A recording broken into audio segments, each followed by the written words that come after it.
for waterfowl that are rehabbed and then consumed by people, is there any residual contamination in tissue that could be a consumption hazard? No. Not for me. Maybe, I don't think that's common. I know during deep water, I can't speak to it directly, but I know during deep water, they were doing health and human safety surveys. So, you know, where hunting was allowed, I think they did capture some of those animals and took the meat, paid the hunters for the meat or whatever. And I don't know what happened with that data. There were no bans on eating waterfowl or things like that, so. Gina, I'm pretty sure that was handled by Jim LaCour. Okay. It did happen in Louisiana? Yeah. Okay. Yeah, just as a follow-up to that, I think early on, that first fall 2010, I think the states and the partners worked together with USDA and to put some water on the landscape in the hopes of short-stopping some of the birds north of the impact area. And there's been a couple of final reports from that work.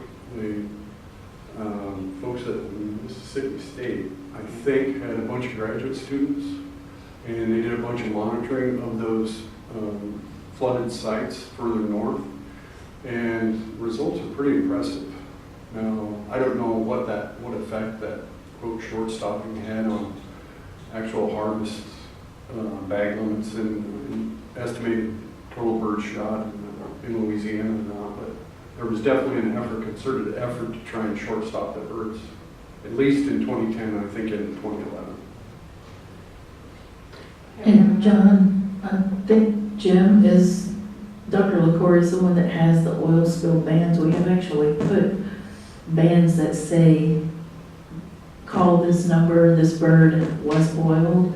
We've done it a couple of times. Yes, you beat me to it, Rhonda. I've been texting back with Laura, and she's like, please let them know that we put that on the birds. Okay. Very good. See, I didn't know that. Good. Well, I might just say, down there, so NOAA, all the seafood studies that were performed during deep water indicated that there was no human health exposure issues from impact of this issue. So we addressed fish because we had to prove that we could inject the fish and that would be valid. And FDA pulled into assessing musculature, which has a lower fat content and lower oil content. And it's different if you include liver and gut. With that, it's much higher. The total body oil is higher. So that's fish, though. You're the only one. Right, usually, yeah, for sure. Can I ask a question? Of course. Yeah. So it's actually for Leonard Henkel. So I couldn't actually hear the number you said. You said that in California you have when birds are admitted to the facility, there's how many are released or how many are taken to release? What percentage? Are you there? Can you hear me? He's here. I'm not sure if we can hear him. I have him unmuted. Larry, if you can't speak, if you can't speak out loud, chat anyway. You might have chat with someone. Did he turn the speaker back up?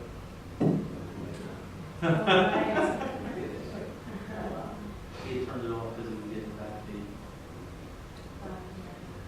I'm not sure if you heard the question. I have him unmuted on his end. He's still online. He's not there. Maybe we should get something else and try again. Okay, yeah, let's do that and try that. All right. Sorry. All right, that's okay. Yeah, he's supposed to be unmuted, but for some reason he can't. Does anyone? Oh, so the people online can hear him, we just can't hear him. Because we're no longer have the Zoom open online. That's a problem. Okay. Well, That's okay. We will, well, Larry, thank you for explaining to the folks online. We'll try to figure out how we can get it so you can explain it to the folks here as well. Okay, in the meantime, while we're working on that technical Okay, while we're working on that technical issue, Does anyone in the room have another question for the speakers? And then you. Gina, when y'all are talking about choosing restoration sites for a NERDA settlement, are y'all bound by the state master plan No. as a state agency? No, we would want to be consistent with it.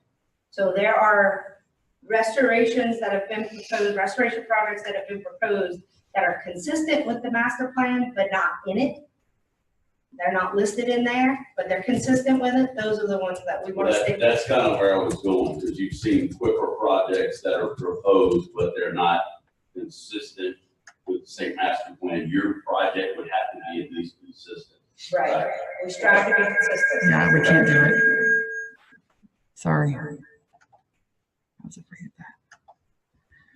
So Laird's gonna have to chat his answers. Okay. I'm sorry, continue with. No, that, I think I answered it. Yeah, that's. Yeah, some of the projects that we actually consider are not listed in the plan, but they're consistent. All right, I think you had a question next. Yes, I have a question to the general panel. When we're talking about birds dying in the oil spills, are there specific metrics that are used, such like a necropsy or something like that, to prove what the effect oil had on that death, and what are the specific protocols to do that? No, so I don't think there's any one metric. I think for NRDA, we are looking at the spill, the response actions, what type of oil, all the things that we can possibly, what is the story? You know, even if there's scare cannons out there, we want to know where the scare cannons are, because those might be displacing animals that's their foraging range, and they're going to have to go somewhere and maybe, you know, cut into somebody else's foraging territory, and there's going to be some fighting there. So I mean, we're trying to look at all of it and tell the big story. What's the story there? And there's no one metric that's going to work to cover everything. Sabrina, this is a question for Jeff Leesman. I'm glad that there's going to be some more serious monitoring, so maybe we will have some baseline data in the future. But how stable is the funding for that? Like, how long will you be able to undertake monitoring? Yeah, the period of performance for this project ends in 2020. If we use, there's a similar program in Atlantic, and that was initially funded in 2010, and that funding is still coming through. We're hoping that, you know, the same sort of effort will continue, you know, beyond 2020, but the period of performance ends in spring of 2020. So, yeah. Okay, so we have Laird Hinkle on the phone right now so that we can hear his response to Kendall's question earlier. So Kendall, if you could just remind us of what your question was, and we're going to get Laird on speakerphone to share with everyone. Sure. Oh, no, he's gonna Okay. talk. You just So, ask your question. I'm just trying to dig in a little bit on the rehab numbers that, and see if there's an update. So firstly, I had not, I actually couldn't hear the number. So of the birds submitted to the rehab facility, what percentage are released? So you can answer now, Laird. Okay, can you hear me okay? Say something again. Can you hear me okay? Can y'all hear in the room? Okay, I'm getting lots of nods. You're good. Okay, so, Well, so that I can't hear you. Okay, I said that, well over 50% of birds that go into rehab typically get released. In reality, I think it's here in California, based on recent bills, it's been more like 75% of birds that get through rehab and be released. But that can vary depending on lots of different factors, you know, based on different species, different types of bills, weather, different types of years. And we're hoping to actually work up some data on that with the Oil Wildlife Care Network here in California. So I don't have hard data on that. There aren't many published studies on that topic, but it's obviously a topic to document. And might also be a good question for Rhonda. I don't know if Rhonda has an indication of what the release rate was for Deepwater Horizon. That data is held by U.S. Fish and Wildlife Service. I'm looking at Barrett right now. You can actually go online and find those numbers under how to get to it exactly. I don't know, but it is on the U.S. Fish and Wildlife Service website. For me, well, for instance, the one spill I did recently was 100% release rate. It depends, and then I've had spills where it's 50, some where it's 20, and that's all been determined by how quickly we got there, how quickly we collected the animals, got them out of the environment, and also the species.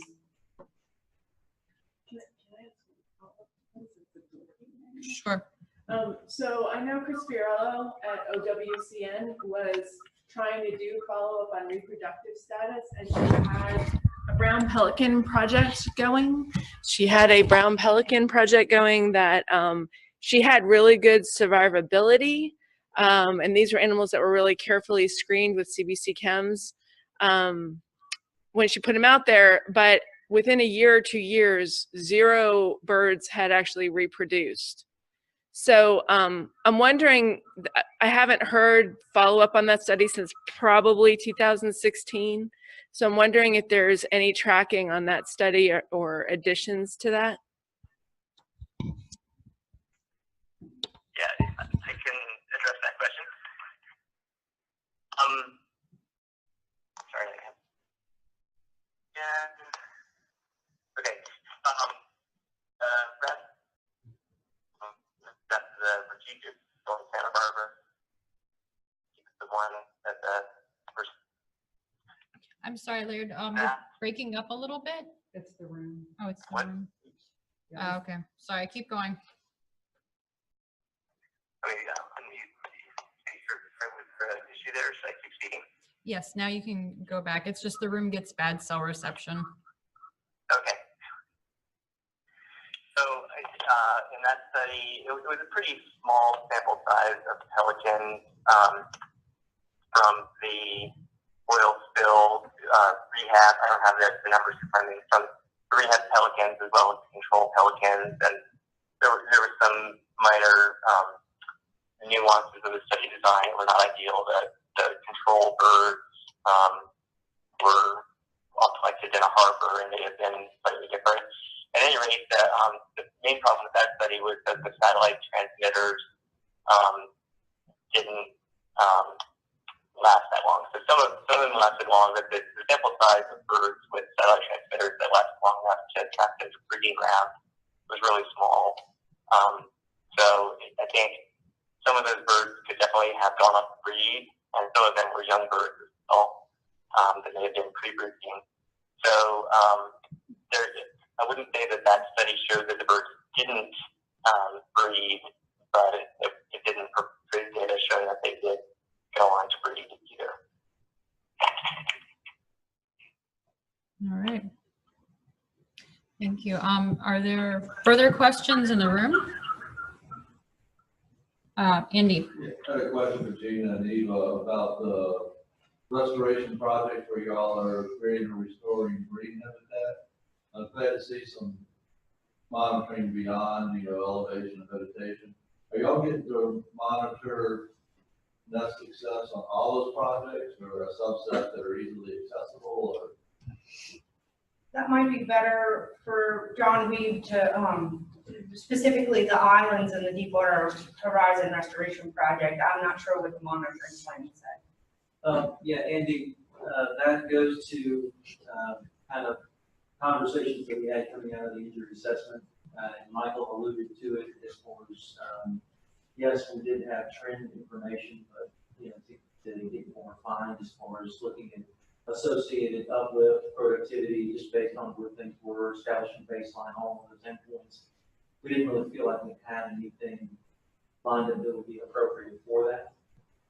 So for the colonials at this point, we utilized Glenn Ford's aerial surveys and dotting protocols because they had gone through, I can't imagine how many lawyers looked at all of that and they all blessed it, so we figured it was good. And so the idea is that it's going to be able to address a number of different endpoints, certainly for the discussions like this one, we're talking about oil spills, as far as our ability now to not be limited, like Michael was talking about, towards accessing those islands. We will have the ability to go back, pull that information right off the shelf and say, this is what these areas generate at this point, as well as foregone production and what have you. So it certainly gives us a very good tool in our toolbox for that. That's specific for, we are having conversations about marsh birds, about our way to, again, address much of the difficulty that we had, say, with marsh birds for Deepwater Horizon Dead Bird Database. There were only 35 flatbirds that were killed in Deepwater Horizon, according to that. And again, those are bird names, but we know based on no oil maps and just doing some generic life history information that we're probably just on 4 exemplar species. We were looking at anywhere between 55 to 65,000 birds, let alone foregone production and everything else associated thereof. So the idea behind where we're hoping to go, and I think, as you know, is we're looking at getting very basin specific with that, because we know that these areas are certainly dynamic. But the idea is if we have oiling in these particular areas, we can't go back and identify losses like this, but we should be able to harness this type of information based on modeling and what have you, so that we can easily come back. We're having conversations with Gina and be able to identify losses and associated output that we would need from future restoration.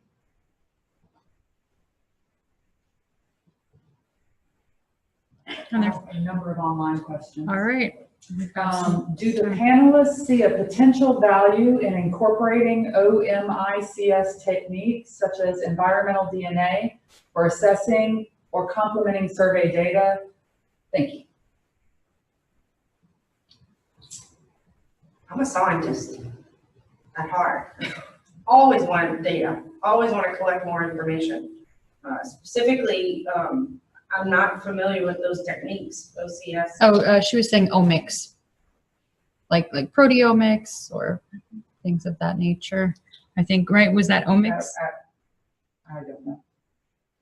It was spelled out in all caps, OMICS, omics. Yeah, omics. Do you know that, Mike? If it's DNA, environmental DNA type analyses, certainly they can be used, I would think, for diet type studies, but possibly for aquatic organisms. I mean, it wouldn't hurt to have more data, obviously. Immediately for birds, just birds in general, I don't know that I would immediately think about use other than diet. Imagine there's a lot with genomics. Are there? Yes, hold on. So the next question is for Gina Eva. What are the standards used to determine the wildlife rehabilitation priorities in an oil spill worst case scenario, like more than 200 impacted animals in rehabilitation simultaneously? Can you say that again?